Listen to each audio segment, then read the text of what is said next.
ये सिर्फ vote bank के चक्कर में जुल्म किया जा रहा है लोगों के साथ, उनके हकूक नहीं दिए जा रहे। मैं आज हूं, कल हो सकता कोई और मेयर बन जाए। मेयर कराची वसीम अख्तर ने कहा है कि बल्दिया उज़्मा कराची का ऑक्ट्रॉय टैक्स का हिस्सा 14 अरब रुपए सालाना है, मगर हुकूमत 6 अरब रुपए देती है, जिससे तनख्वाहें भी पूरी नहीं होती। हमें ऑक्ट्रॉय का हिस्सा ही पूरा मिल जाए तो शहर के मसाइल चंद साल में ही खत्म हो जाएंगे। 14 अरब कराची का ड्यू शेयर बनता है ऑक्ट्रॉय के पैसों के हवाले से। तकरीबन 1 अरब से ऊपर महीने के पैसे बनते हैं। ये हमें 50 करोड़ रुपए देते हैं महीने के। सिंध गवर्नमेंट जो शेयर देती है, आज जंग डॉन उठा के देख लें, ये मैं नहीं कह रहा, सुप्रीम कोर्ट के जजेस कह रहे हैं। अब मुझे अपना केस सुप्रीम कोर्ट ले जाना पड़ रहा है, हाई कोर्ट ले जाना पड़ रहा है।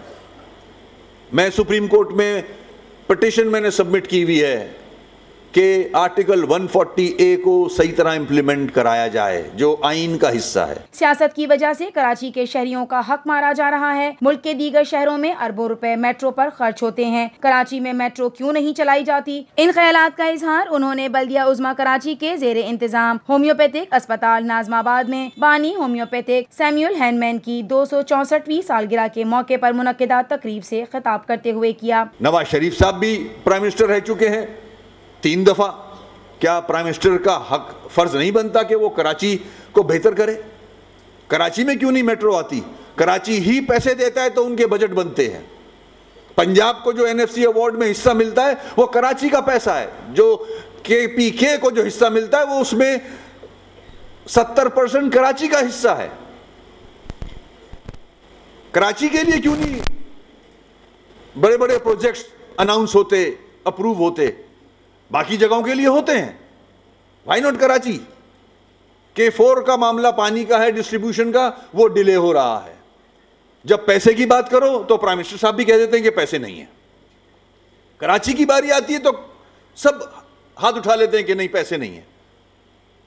ओ भाई, अपने फिगर्स तो देखो। कराची से आपको टैक्सेस में जाता कितना है? आपका बजट कैसे बनता है?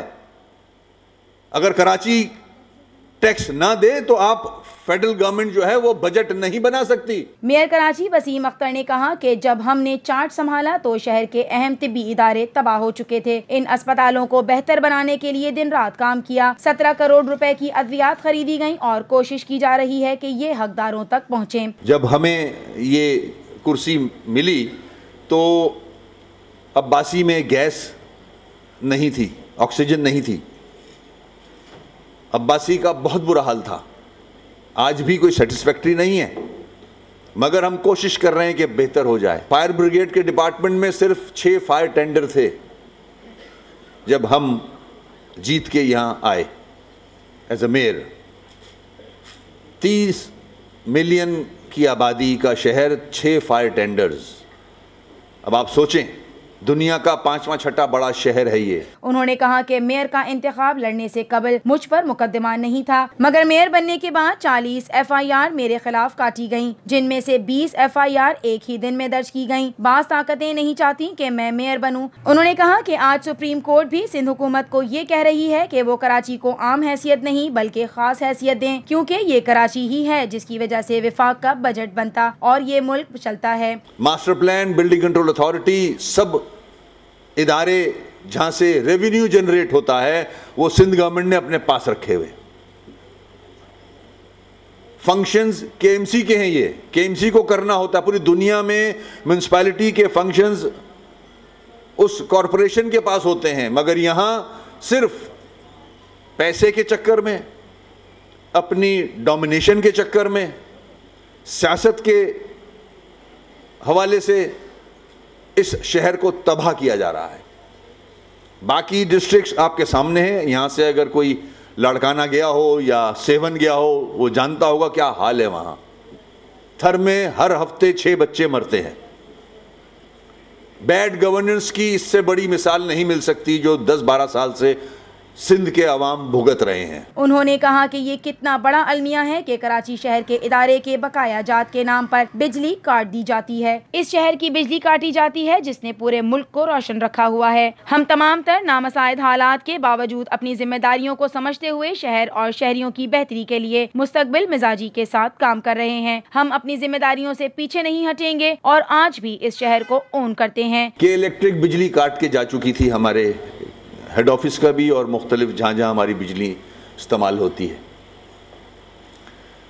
क्योंकि नॉन पेमेंट ऑफ बिल्स, पैसे ही नहीं है, डॉक्टरों की तनख्वाहों के पैसे नहीं हैं, बिजली के बिल की तो बात छोड़ें। तो खैर सुप्रीम कोर्ट ने फैसला दिया, जो कि आज कुछ लोगों ने शायद अखबार में पढ़ा भी होगा, कि गवर्नमेंट ऑफ सिंध को पाबंद किया कि ये इलेक्ट्रिक के ड्यूज़ दिए जाएं और कराची को कोई मामूली शहर ना समझा जाए। कराची के साथ जो गवर्नमेंट ऑफ सिंध ट्रीटमेंट कर रही है उसको बेहतर करे, दूसरे शहरों की तरह ट्रीट ना करे। ये मैं नहीं कह रहा, सुप्रीम कोर्ट कह रहा है। इस शहर में चाहे पानी की बात हो, ट्रांसपोर्ट की हो या सेवरेज की, कुछ भी दुरुस्त नहीं। गुज़िश्ता 10-12 सालों में अस्पतालों तक का बुरा हाल कर दिया गया। किया क्या जा रहा है कराची के साथ?